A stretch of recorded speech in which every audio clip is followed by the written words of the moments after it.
Hi everyone, आज हम अपने इस वीडियो में आपको GSTR 1 प्रिपेयर करना सिखाएंगे। डिपार्टमेंट ने GSTR 1 की ऑफलाइन यूटिलिटी भी दे दी है और आपको ऑनलाइन पोर्टल पर डायरेक्ट भरने की भी फैसिलिटी अवेलेबल करा दी है। हमने अपने अर्लियर वीडियो में भी आपको बताया था कि रिटर्न प्रिपेयर करने के 3 तरीके हैं। पहला तरीका है कि आप डायरेक्टली पोर्टल पे जाके वहाँ पर एक एक एंट्री कर सकते हैं। दूसरा तरीका था कि आप ऑफलाइन टूल जैसे कि एक्सेल फॉर्मेट होगा वहाँ पर डाटा फिल कर सकते हैं और उसको इकट्ठा करके अपलोड कर सकते हैं। और तीसरा मेथड था कि आप ASP और GSP के थ्रू, यानी वो आपके ERP सॉफ्टवेयर से डाटा को पंप करके सीधा GSTR 1 तैयार कर देंगे, अदर GSTRs तैयार कर देंगे और उसको GSP के थ्रू सिस्टम में अपलोड कर देंगे। तो वो एक ऑटोमेटिक तरीका था जो कि काफ़ी कॉस्टली था। छोटे व्यापारियों के लिए एक आसान तरीका है कि आप डायरेक्टली अपने लॉगिन में जा सकते हैं GSTN पोर्टल पे और वहाँ पर डायरेक्टली आप GSTR 1 तैयार कर सकते हैं। तो हम सबसे पहले आपको डायरेक्ट ऑनलाइन GSTR तैयार कैसे करनी है इसके बारे में समझाएंगे। तो जो व्यापारी जिनके बिल सेल के 1 महीने में ज़्यादा नहीं होते, 10, 20, 50 की क्वांटिटी में होते हैं, 100 की क्वांटिटी में होते हैं, तो वो लोग आसानी से डायरेक्टली पोर्टल पे जाके अपनी GSTR 1 तैयार कर सकते हैं। इसमें भी आपको कोई प्रोफेशनल की आवश्यकता नहीं पड़ेगी। आप चाहें तो समझकर खुद अपनी GSTR 1 फिल कर सकते हैं। तो आइए समझते हैं कि कैसे आपको ऑनलाइन पोर्टल पे जाके GSTR तैयार करना है। तो सबसे पहले आपको GSTN पोर्टल पे जाके अपने लॉगिन को लॉगिन करना होगा। वहाँ लॉगिन ID और यूज़र नेम डाल के, पासवर्ड डाल के आपको लॉगिन करना होगा। जैसे ही आपका लॉगिन हो जाएगा तो वहाँ पर डैशबोर्ड पे आपको पहुँचना है। डैशबोर्ड के जस्ट बराबर में सर्विसेज का कॉलम है और उस सर्विसेज में एक कॉलम है रिटर्न्स का, और उस रिटर्न में जाएंगे तो रिटर्न डैशबोर्ड के नाम पे एक ऑप्शन होगा, वो खुल जाएगा। जैसे ही आप रिटर्न डैशबोर्ड पे क्लिक करेंगे तो ये आपको रिटर्न के डैशबोर्ड की तरफ ले जाएगा और वहाँ पर फाइनेंशियल ईयर कौन सा है और कौन से मंथ की आप रिटर्न प्रिपेयर कर रहे हैं आपको सेलेक्ट करना है और सर्च में क्लिक करना है। जैसे ही आप उस पर सर्च पे क्लिक करेंगे तो आपके रिटर्न्स के अलग अलग फॉर्म्स वहाँ पर अवेलेबल होंगे कि आपकी GSTR 1 जो कि सेल्स का डेटा है उसके लिए ऑप्शन होगा, और GSTR 2A जो कि आपका परचेज का डेटा है वो ऑटोमेटिक अपलोड होके आएगा कि दूसरे की सेल्स की रिटर्न से, तो वो आप यहाँ पर देख पाएंगे। तो सबसे पहले तो GSTR 1 की बात करते हैं जो कि सेल से रिलेटेड है, आपको फिल करनी है। वहाँ पर देखिए 2 ऑप्शन दिए गए हैं, एक है प्रिपेयर ऑनलाइन और दूसरा ऑप्शन है प्रिपेयर ऑफलाइन। तो यहाँ पर आप ऑफलाइन यानी ऑफलाइन टूल पे जाके अपलोड कर सकते हैं, या फिर दूसरा है प्रिपेयर ऑनलाइन का, तो जहाँ पर ऑनलाइन आप इस पर तैयार कर सकते हैं। तो सबसे पहले ऑनलाइन को समझते हैं।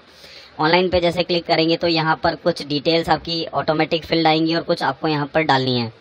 तो सबसे पहले यहाँ पर aggregate turnover in preceding financial year, जो प्रीसीडिंग फाइनेंशियल ईयर उसमें क्या एग्रीगेट टर्नओवर है वो डाल देंगे। यहाँ पर कुछ हम फिक्टिशियस नंबर, कुछ इमेजिनरी नंबर डाल रहे हैं। उसके साथ एग्रीगेट टर्नओवर अप्रैल से जून तक का कितना है वो आपको यहाँ फिल करना है और उसके बाद उसे सेव कर देना है। सेव करने के बाद आपके पास ये जो फॉर्म्स दिख रहे हैं, एक एक करके आपको इस फॉर्म को खोलना है और उसको फिल करना है। सबसे पहला फॉर्म है 4A, 4B, 4C, 6B, 6C और B2B, यानी ये सारे फॉर्म जो हैं वो B2B से रिलेटेड है, यानी बिजनेस से बिजनेस की तरफ आपने जो ट्रांजेक्शन की हैं, GSTN से GSTN में जो ट्रांजेक्शन किए हैं वो यहाँ पर आएंगी। तो जैसे ही आप इसको क्लिक करेंगे तो ये फॉर्म पूरा खुल जाएगा। आपको एक डिटेल्ड फॉर्म खुला हुआ दिखाई देगा। इसके अंदर आपको अपने इन्वॉइसेस ऐड करने हैं, वो इन्वॉइसेस जो आपने एक GSTN से दूसरे GSTN में किए हैं, यानी रजिस्टर्ड पर्सन से एक रजिस्टर्ड पर्सन को जो सेल हुई है उसकी डिटेल होगी। यहाँ पर आपको ऐड इन्वॉइस पे क्लिक करना है। यहाँ पर वो कॉलम ओपन हो जाएगा और आपको यहाँ पर जिस रिसीवर को आपने माल बेचा है उसका GSTN नंबर डालना होगा, और जैसे ही आप नंबर डालेंगे वहाँ रिसीवर का नाम ऑटो अपडेट हो जाएगा। उसके बाद आपको इनवॉइस नंबर डालना है, वो इसकी डेट डलेगी, और उसके बाद यहाँ प्लेस ऑफ सप्लाई आ जाएगा। उसके बाद उसकी टोटल इनवॉइस की क्या वैल्यू है वो यहाँ पे आप फिल कर देंगे। आपने जो कस्टमर का GSTN फिल किया है उसके बेसिस पे ही प्लेस ऑफ सप्लाई यहाँ पर आ जाएगा और उसके बेसिस पे ही ट्रांजैक्शन सप्लाई ऑटो सेलेक्ट हो जाएगी। यानी महाराष्ट्र में अगर सप्लाई की है तो वहाँ पर इंटर स्टेट सप्लाई ऑटोमेटिक आ जाएगा।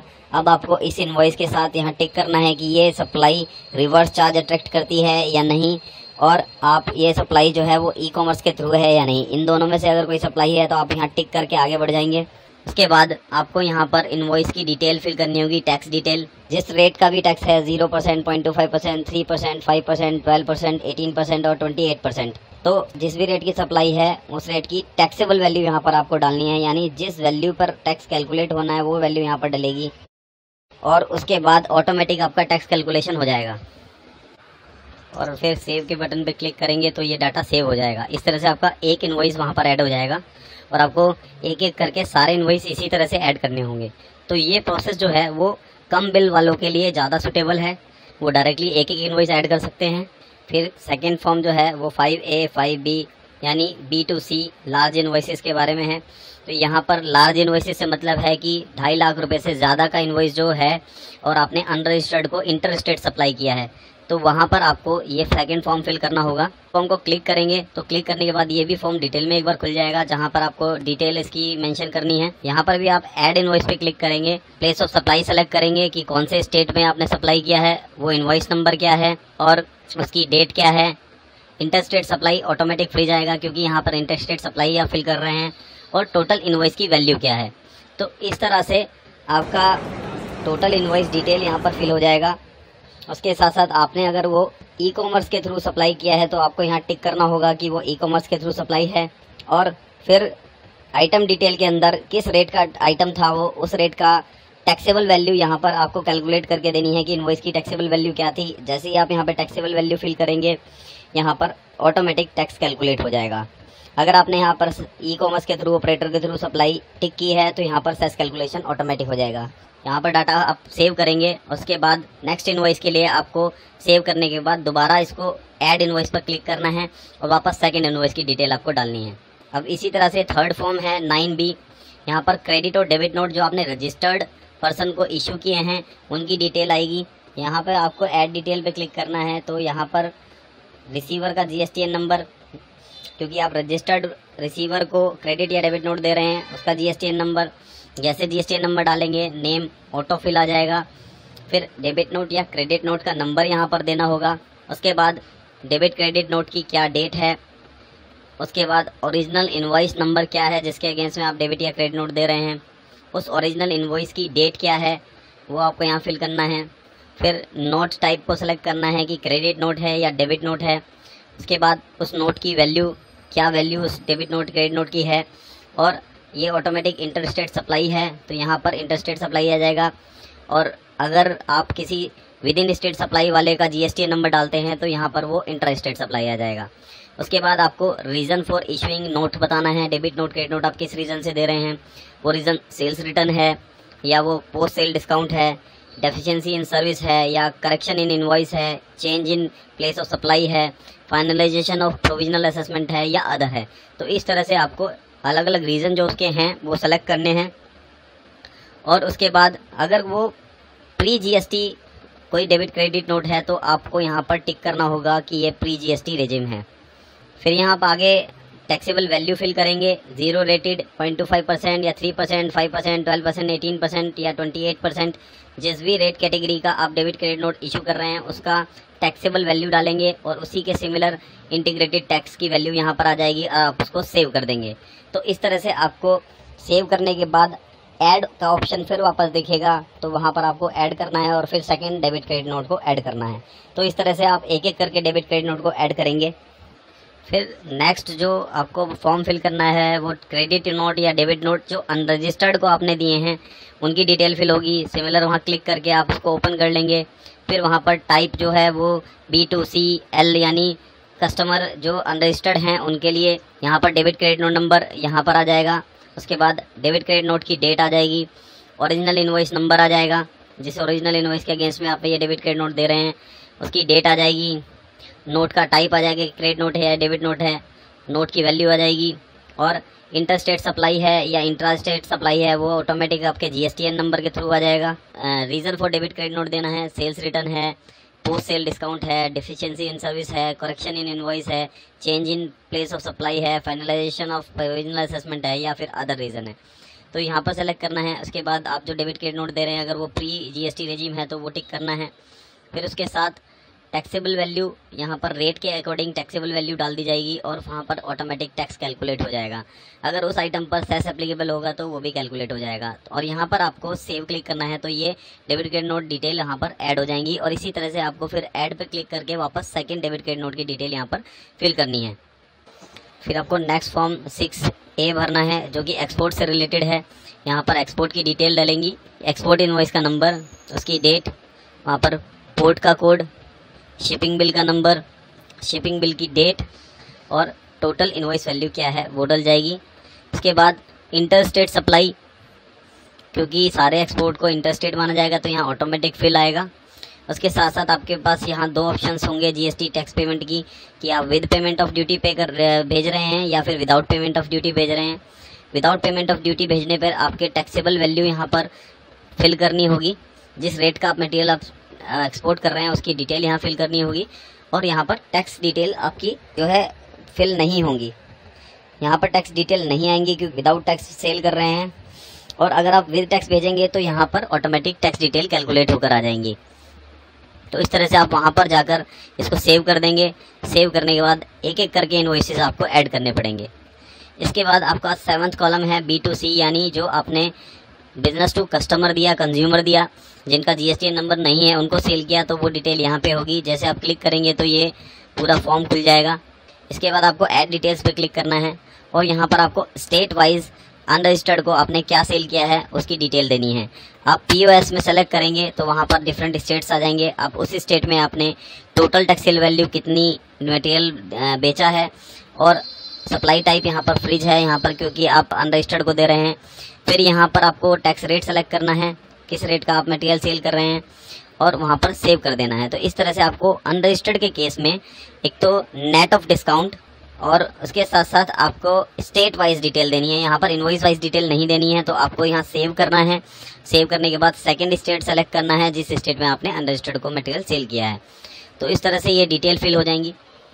B2C में भी दो ऑप्शन है कि आपने other than e commerce sale किया है या फिर ई कॉमर्स सेल किया है, तो दोनों का डिटेल आपको अलग अलग से फिल करना है। बाकी सेम डिटेल फॉर्मेट चलेगा ई कॉमर्स वाले में भी, अदर देन ई कॉमर्स वाले में भी। ई कॉमर्स के केस में बस एक चीज़ चेंज होगी कि यहाँ पर ई कॉमर्स ऑपरेटर के थ्रू आपने अगर सेल किया है तो वहाँ ई कॉमर्स ऑपरेटर का भी GSTN नंबर मेंशन करना होगा। इस डाटा को आप सेव कर देंगे तो एक तो ये कि विदाउट आपने ई कॉमर्स सेल किया है तो वहाँ ई कॉमर्स ऑपरेटर का डिटेल नहीं आएगा, और दूसरा आपने अगर ई कॉमर्स ऑपरेटर के थ्रू सेल किया है तो उसका GSTN नंबर आ जाएगा। तो बाकी डिटेल सेम है, दोनों फॉर्म फिल हो जाएंगे। जैसे ही आप यहाँ पर टैक्स वैल्यू फिल करेंगे तो ऑटोमेटिक टैक्स रेट कैलकुलेट हो जाएगा, टैक्स रेट के अकॉर्डिंग टैक्स कैलकुलेट हो जाएगा, और POS यानी प्लेस ऑफ सप्लाई से आपने ये इंटरस्टेट या इंटरस्टेट का अंदाज़ा लगाएंगे। तो यानी यहाँ पर जो फ्रिज कॉलम है ऑटोमेटिक आपके स्टेट कोड के थ्रू फिल होगा। अब यहाँ पर नेक्स्ट कॉलम है 8A, 8B, 8C और 8D, जो कि नील रेटेड सप्लाईज हैं। जो आपने टैक्सेस नील रेट पे सेल किए हैं उनका डिटेल यहाँ पर फिल करना है। तो यहाँ डिफरेंट तरीके से फिल करना है क्या कि सबसे पहला है interstate supply to registered person. तो यहाँ पर आपको कोई डिटेल फिल नहीं करनी है, यहाँ सिंपल नील रेटेड सप्लाई कितनी की है, एग्जेम्प्टेड सप्लाई कितनी की है और नॉन GST सप्लाई कितनी की है, इस तरह की टोटल वैल्यू भरनी है। उसके साथ इंटर स्टेट हो गया, इंटर स्टेट अनरजिस्टर्ड को हो गया, फिर इंट्रा स्टेट रजिस्टर्ड पर्सन को हो गया, और इंट्रा स्टेट अनरजिस्टर्ड पर्सन को हो गया। तो इस तरह से 4 कैटेगरी में आपको डिटेल यहाँ पे फिल करनी है। नील रेटेड यानी जिनका रेट 0 है बट मेंशन है रेट 0 रेटेड, एग्जेम्प्टेड जिनको एग्जेम्प्ट किया गया है other than nil rated and non GST supply, और इसके बाद नॉन GST सप्लाई जो कि आप रजिस्टर्ड हो लेकिन नॉन GST एप्लीकेबल सप्लाई है वो यहाँ पर आ जाएगा और उसको आप सेव कर देंगे। फिर नेक्स्ट कॉलम बहुत इंपॉर्टेंट है जो कि टैक्स लायबिलिटी एडवांस के केस में आपको प्रोविजन है कि एडवांस कलेक्ट होने पर आपको टैक्स पे करना है, तो उसकी डिटेल यहाँ पर फिल होंगी। यहाँ पर क्लिक करके आप ऐड डिटेल्स में जाएंगे तो यहाँ पर आपको प्लेस ऑफ सप्लाई यानी कहाँ से एडवांसेस मिले हैं वहाँ का डिटेल यहाँ स्टेट वाइज देना है। लेट सपोज आसाम सेलेक्ट करते हैं हम, तो इंटर स्टेट सप्लाई आया है और किस रेट का एडवांस आपके पास कलेक्ट हुआ है, यानी स्टेट वाइज और रेट वाइज आपको यहाँ पर डिटेल देनी है। और यहाँ पर जिस रेट का एडवांसेस है वहाँ पे एडवांस का एक्सक्लूडिंग टैक्सेस यानी आपको ग्रॉस वैल्यू देनी है जिसके ऊपर टैक्स कैलकुलेट होगा। यानी 5 लाख आपको कलेक्ट हुए हैं तो आप 4,23,728 यहाँ पर डालेंगे और उसके बाद टैक्स कैलकुलेट होगी, टोटल अमाउंट 5 लाख रुपए हो जाएगा। इस तरह से डिफरेंट रेट वाइज आप यहाँ पर डाल देंगे, यानी स्टेट और उसके अंदर डिफरेंट रेट का जो एडवांसेस आपको मिला है, तो ये डिटेल आपको स्टेट वाइज यहाँ पर फिल करनी है। फिर नेक्स्ट कॉलम है 11B1, 11B2। यहाँ पर एडवांस का जो एडजस्टमेंट हो रहा है आपको वो डिटेल यहाँ फिल करनी है, यानी जो एडवांसेस आपने दे दिए है उनको इस पीरियड में आपने कितना एडजस्टमेंट किया वो डिटेल यहाँ पर फिल करेंगे। ऐड डिटेल में जाएंगे और यहाँ पर स्टेट वाइज उसकी एडजस्टमेंट डिटेल डालनी है, तो यहाँ पर आप स्टेट सेलेक्ट कर लेंगे। उसके बाद इंटरस्टेट आ जाएगा और रेट वाइज आपने जो एडजस्टमेंट किया है वो आप यहाँ पर एडजस्टमेंट डिटेल डाल देंगे। तो इस तरह से टैक्स डिटेल कैलकुलेट हो जाएंगी और एडजस्टमेंट हो जाएगी। फिर नेक्स्ट डिटेल है HSN wise summary of outward supply. तो आपको यहाँ पर HSN कोड के हिसाब से आउटवर्ड सप्लाई की समरी देनी है। तो यहाँ पर आप HSN कोड सेलेक्ट करेंगे, डिस्क्रिप्शन सेलेक्ट करेंगे, यूनिट ऑफ मेजरमेंट सेलेक्ट करेंगे और टोटल क्वांटिटी सेलेक्ट करेंगे। फिर उसकी टोटल वैल्यू क्या है, टोटल टैक्सेबल वैल्यू क्या है, इंटीग्रेटेड टैक्स कितना है, सेंट्रल टैक्स कितना है और स्टेट या यूनियन टेरिटरी टैक्स कितना है और उस पर सेस कितना है। ये टोटल समरी भरेंगे HSN कोड वाइज। तो यानी यहाँ पर टोटल इन टोटलिटी आपको फिल करना है और ऐड करते जाना है। ऐड के क्लिक करेंगे, एक HSN कोड, फिर सेकंड HSN कोड। तो HSN कोड वाइज आपको डिटेल यहाँ पर फिल करनी है। फिर इसका लास्ट कॉलम 13 कॉलम है डॉक्यूमेंट इशू। यहाँ पर आपके टोटल डॉक्यूमेंट जो आपने इशू किए हैं उसकी डिटेल आएगी। सबसे पहले आपने इन्वॉइसेस कितने इशू किए हैं वो इन्वॉइसेस की समरी यहाँ पर आ जाएगी। उसके बाद कहाँ से लेके कहाँ तक का इन्वॉइस इशू किया है, फिर टोटल नंबर कितने इशू किए हैं, उसमें से कैंसिल कितने हुए और नेट कितने बचे। इस तरह से आपका इन्वॉइस वाइज यहाँ ऐड करना है। अब लेट सपोज कि आप एक बिजनेस में डिफरेंट सीरीज़ लेके चल रहे हैं, क्योंकि पूरे स्टेट में एक ही रजिस्ट्रेशन है तो अलग अलग ब्रांचेस पर विद इन स्टेट की जो ब्रांचेस हैं अलग अलग इन्वॉइस सीरीज़ चल सकती है। तो आप ऐड डॉक्यूमेंट में जाके वो पूरी सीरीज़ ऐड कर सकते हैं, यानी डिफरेंट सीरीज़ के हिसाब से यहाँ पर आप डिटेल डाल सकते हैं। सेकेंड पॉइंट में इनवर्ड सप्लाई जो अनरजिस्टर्ड पर्सन से आपने ली है, जिसमें आपको रिवर्स चार्ज में टैक्स पे करना है, उसकी डिटेल आ जाएंगी। यहाँ पर आप उसमें ऐड डॉक्यूमेंट करेंगे और वहाँ पर जो आपने सेल्फ इन्वॉइसिंग की है उस सेल्फ इन्वॉइसिंग में आपको इन्वॉइस नंबर फ्रॉम से 2 तक आपको यहाँ डिटेल देनी है कि सीरीज़ उसमें आपने कहाँ से कहाँ तक इन्वॉइस काटे हैं, टोटल इन्वॉइसेस कितने हैं, कितने कैंसिल हो गए, कितने बैलेंस इशू हुए टोटल। तो इस तरह की डिटेल आप ऐड करनी है। आपको ब्रांच वाइज अलग अलग सीरीज़ फॉलो हो सकती है तो वो सीरीज़ यहाँ पे ऐड करनी है। उसके बाद थर्ड आपको रिवाइज इन्वॉइस की डिटेल देनी है। जो आपने रिवाइज इन्वॉइस की सीरीज़ चला रखी है तो कितने इन्वॉइस आपने रिवाइज किए हैं उसके सीरियल नंबर देना होगा, total number of invoice, cancelled invoice और नेट इन्वॉइस। इसके बाद आपको डेबिट नोट का ऐसे डिटेल देना है। जो डेबिट नोट आपने इशू किए हैं वो डेबिट नोट का सीरियल नंबर, टोटल नंबर, उसमें कितने कैंसिल हुए और कितना नेट आपका फाइनल इशू किया गया। फिर नेक्स्ट ऐसे ही क्रेडिट नोट की डिटेल, यानी सीरियल नंबर देना है फ्रॉम से 2 तक, टोटल नंबर, कैंसिल्ड और नेट इन्वॉइस कितने हैं, नेट क्रेडिट नोट कितने हैं, टोटल यहाँ पर आ जाएगा।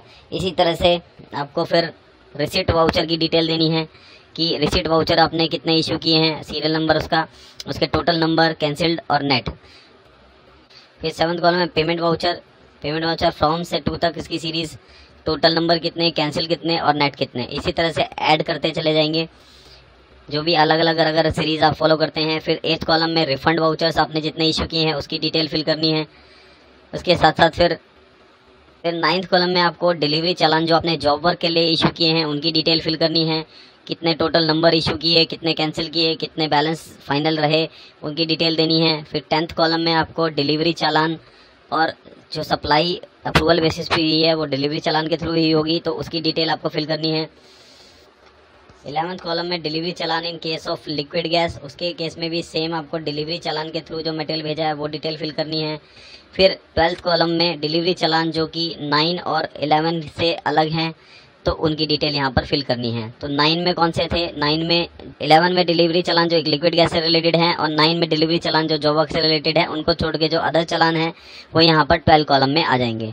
तो इस तरह से आपके टोटल वाउचर्स की डिटेल भी इसके अंदर जाएगी कि कितने वाउचर्स आपने इशू किए हैं और इस तरह से आपको टोटल सेव करना है। तो ये पूरा रिटर्न आपका प्रिपेयर हो जाएगा और यहाँ पर आप पूरा समरी आप देख पाएंगे। फिर यहाँ पर सबमिट का ऑप्शन है। सबमिट के साथ फाइल GSTR1 विद DSC है। सबमिट होने के बाद ये फाइल GSTR विद DSC से फाइल करना है या फिर फाइल GSTR विद EVC है, यानी 2 ऑप्शन है। DSC के थ्रू भी कर सकते हैं या फिर EVC कोड के थ्रू भी आप यहाँ पर फाइल कर सकते हैं। तो इस तरह से फाइनली आप चेक बॉक्स पर क्लिक करेंगे कि आपने जो डिटेल डाली है वो true and fair best picture present करती हैं और उसके बाद आपको सबमिट पर क्लिक करना है और ये ऑप्शन अनेबल हो जाएंगे। वहाँ पर DSC और या EVC के थ्रू ये आपकी रिटर्न सबमिट हो जाएगी। तो इस तरह से आप अपनी रिटर्न प्रिपेयर कर सकते हैं GSTR1। ये बहुत ही ईजी तरीका है। इसमें क्लियर एक एक पॉइंट पर क्लियरिटी दी गई है कि आपको क्या फिल करना है। तो आपको कोई बहुत बड़े प्रोफेशनल्स की आवश्यकता नहीं है। आप खुद चाहें, अगर आप अपना बिजनेस खुद मैनेज करना चाहें तो कर सकते हैं। इसी तरह से और GSTR के रिलेटेड वीडियोज़ हम लेकर आते रहेंगे। आप देखते रहिए टिप्स एंड ट्रिक्स गुरु।